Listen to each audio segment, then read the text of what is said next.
Hi, this is Scott Garibay, and today we're going to talk about Andrew Yang, and we're going to talk about the December 19th Los Angeles PBS NewsHour Politico debate number 6, and we're specifically, today, we're going to define the angle of skirmish that Andrew Yang should take to defeat every single opponent in this next coming debate. All right, so first of all, this is debate number 6. This is an illustration of Andrew Yang's ability. This is an illustration of Andrew Yang's persistence.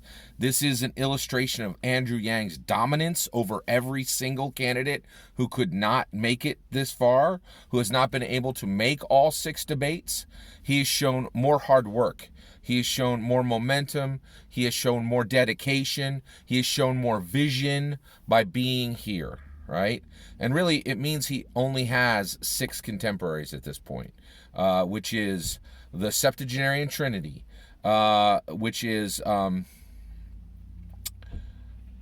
Biden, Sanders, Warren. BBC, right? That is British Broadcasting Corporation, and it stands for Buttigieg, billionaire Tom Steyer, and Klobuchar. I know her name's spelled with a K.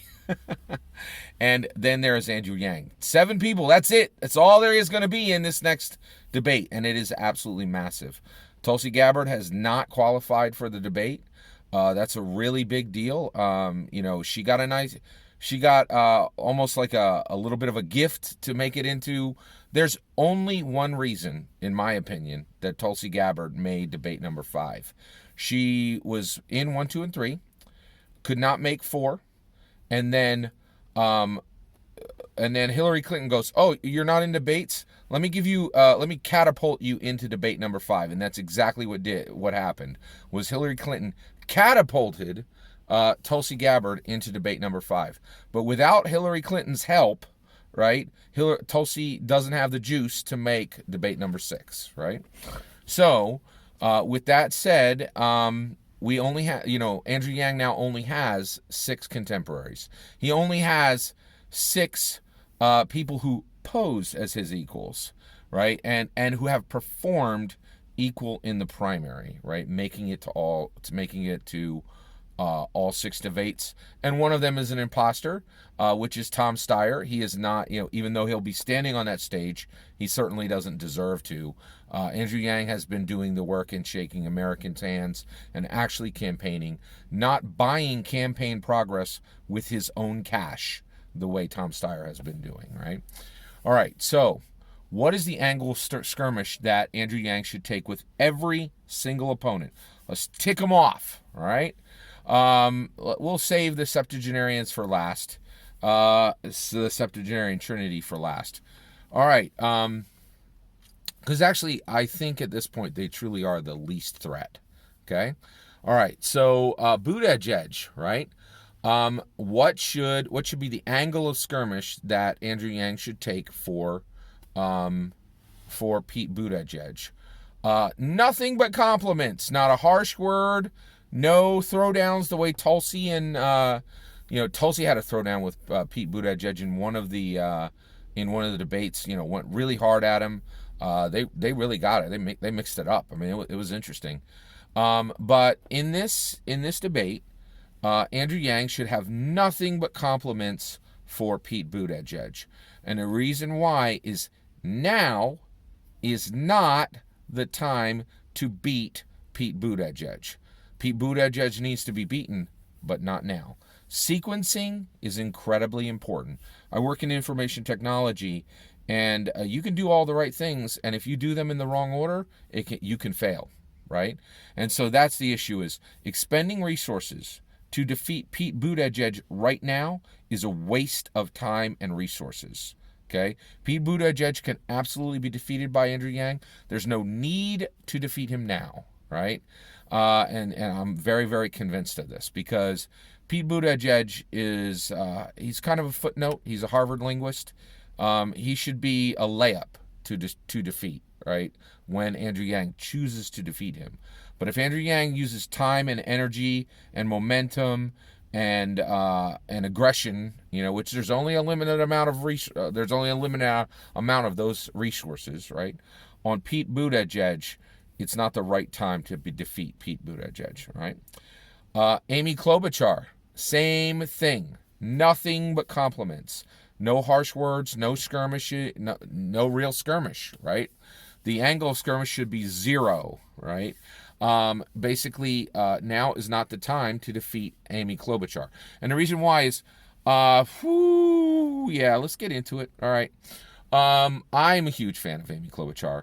I have never met a fan of Amy Klobuchar in my entire life. I've never once talked to anybody who said, I'm an Amy Klobuchar supporter. I don't know, like there might be one, maybe in Ohio or something, or Arizona, maybe one, right? But the reality is Amy Klobuchar is a very specific candidate. She is being held in reserves in case Warren bounces out, right? I think she's a DNC pick, and they're like, hey, we have to set a specific profile for the candidate pool, and if Elizabeth Warren bounces out, we need a backup, right? And so I really think that Amy Klobuchar is the DNC's backup for Elizabeth Warren, right? And you need to have a backup when one of your main candidates is 70 years old. Why do you need a backup when your main candidate is 70 years old? Bernie Sanders has shown us that, right? He had that event about a month and a half ago, right? When you take a 70-plus-year-old person and you put them under incredible physical and mental strain, the body tells you what's going to happen. Bernie's body showed us what happens when you take septuagenarians and put them under incredible mental and physical strain. The body reacts. The human body reacts. It's just science. It's just facts, right? It's not anything personal to Bernie. It's not anything personal to Elizabeth Warren, right? And so I think the DNC understands. They're like, oh man, we better have a backup, right? And so I think that's the reason Amy Klobuchar has continued to do so well. And I think the DNC is incredibly powerful, and I think they keep people in the mix.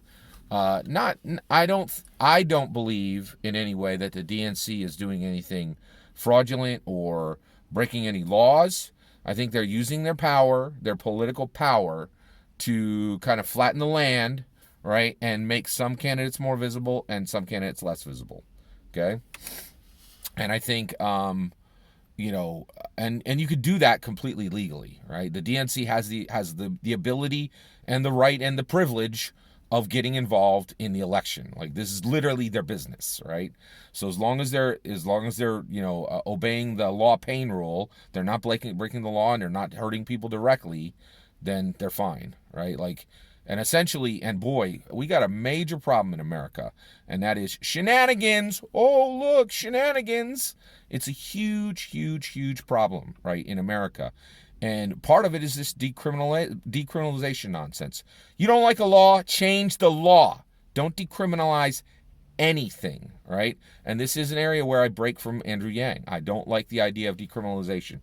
If you don't like something, take the time, do the work, change the law, right? And the reason why is the shenanigans thing has caused massive problems, right? I'll give you an example, right? So for about 50 years, the Democrat Party has been on the 420 issue. The 420 issue's been against the law for 50 years, right? Now, recently it's changed, but for 5 decades, the Democrats were like, shenanigans, whoo, you broke the law, who cares, whatever. Well, guess what? Now the Democrats are all upset that, that Trump is like, quid pro quo, I don't like that law. Shenanigans, right? How's it any different than the 420, right? The 420 issue. There's no difference, right? 420 was illegal for 50 years. The Democrats didn't care, smiled and laughed and twittered and chittered every time somebody broke the 420 law. And it was like, shenanigans. And now, Trump rolls up and goes, oh, we get to pick our laws? Great. Quid pro quo, right? Like, shenanigans. Like, it's absurd, right? And that's the issue is, you don't like a law, don't decriminalize it, change the law, do the hard work. And if you can't, let the will of the people stand. If you can't change the law, it means the people don't back you to change the law. It's really important, right? And so, so basically, I think the DNC has been, just... Now, I don't think the DNC has done anything fraudulent, anything illegal. I think they just use their political influence to make sure Amy Klobuchar remains front and center, right? And I don't even think that's out of line, because the DNC, they can push the Democrat vote one way or another, right? I want them to start pushing it toward Yang, but we got to earn it. We got to get them there, right? The DNC is way kinder right now to Sanders than they were in 2016, because Sanders earned it, right? Literally with his blood, sweat, and tears, right? So, so that's where we're at, right? So that's BBC. That's British Broadcasting Company. That's Buttigieg. That's billionaire Tom Steyer. And that's Klobuchar. I forgot Tom Steyer. All right, what should be the angle of Skirmish on Tom Steyer? Absolute from Andrew Yang. From Andrew Yang to Tom Steyer. Absolute, constant, absolute, devastating attack at every possible moment. Okay? All right, so one, I need to roll it back on Tom Steyer. I dislike that person so much. It is harrowing. I do not like him.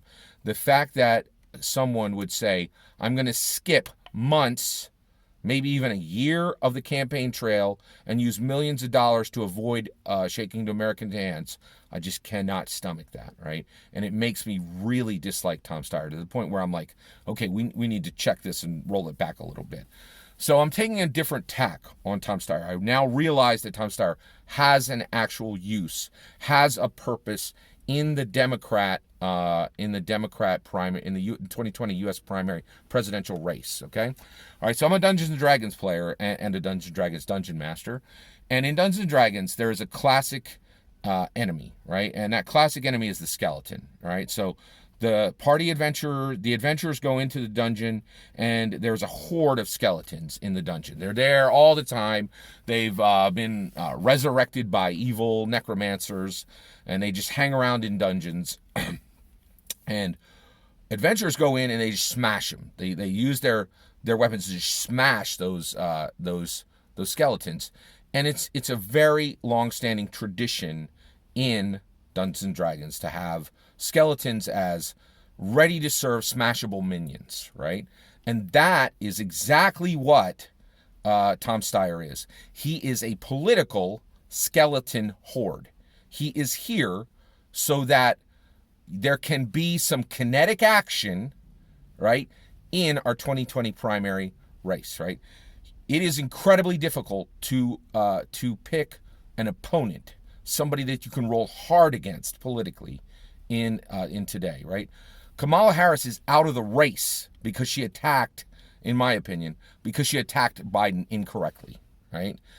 She attacked him personally, and you can't do that, right?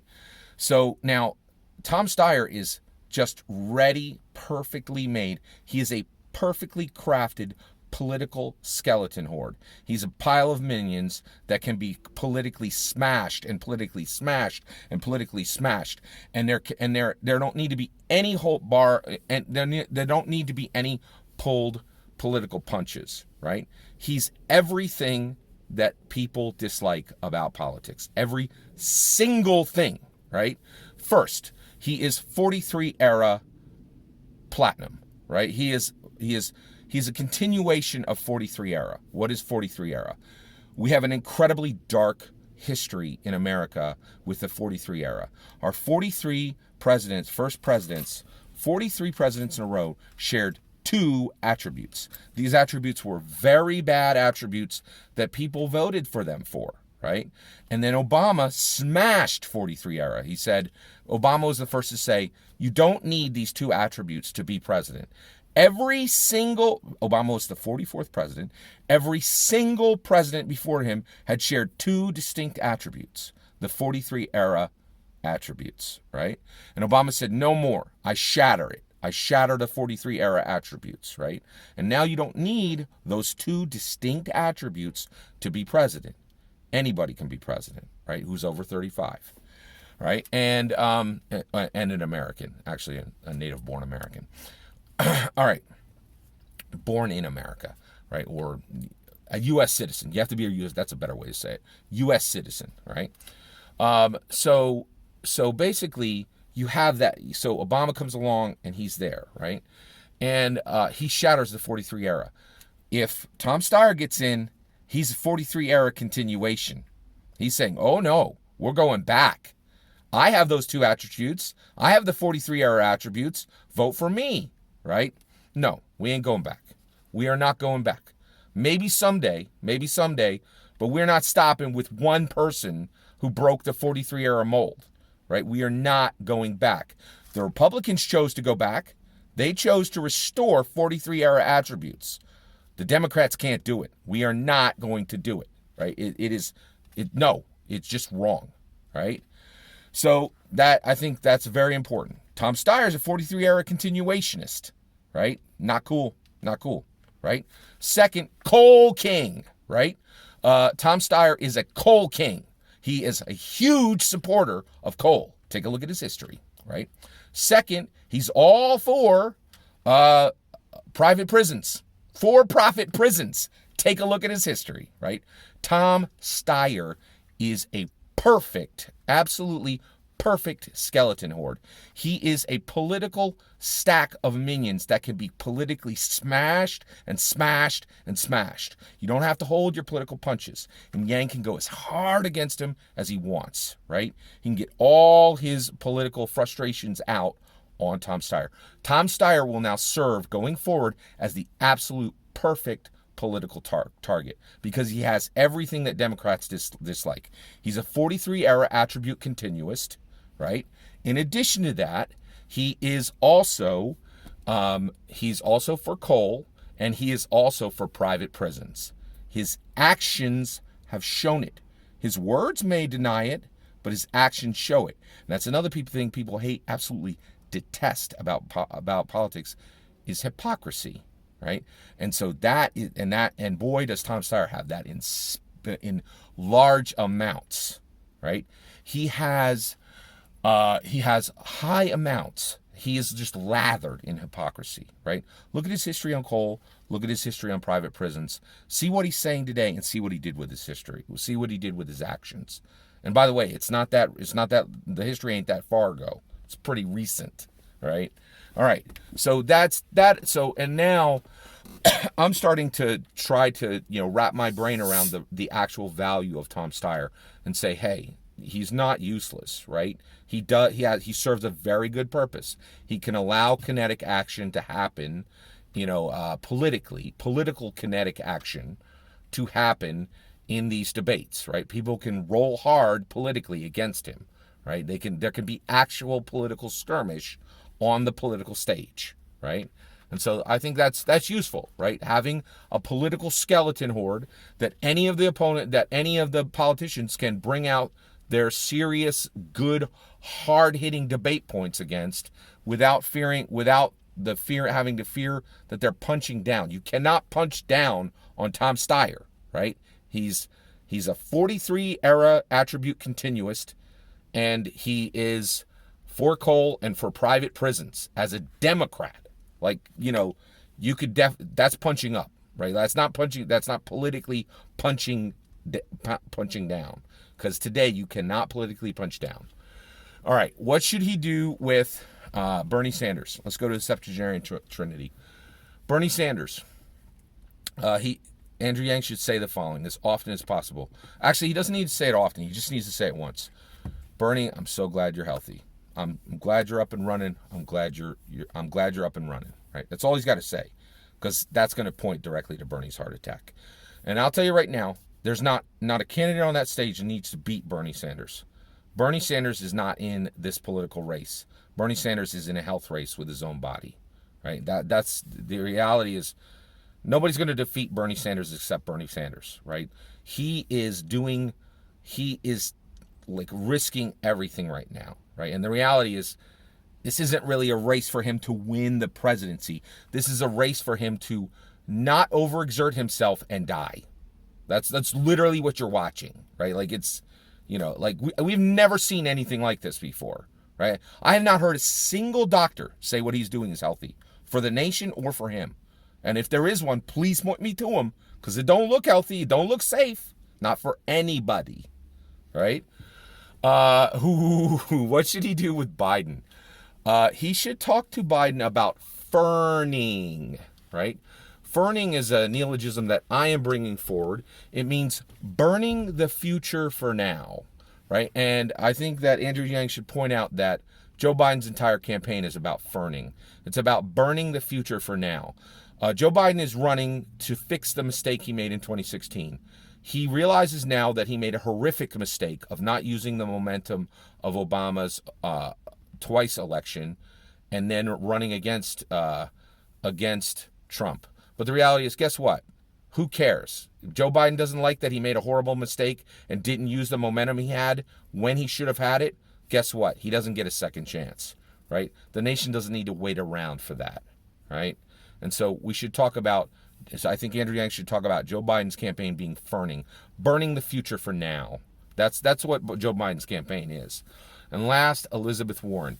Andrew Yang needs to be ready with counterattacks. He should not attack Elizabeth Warren.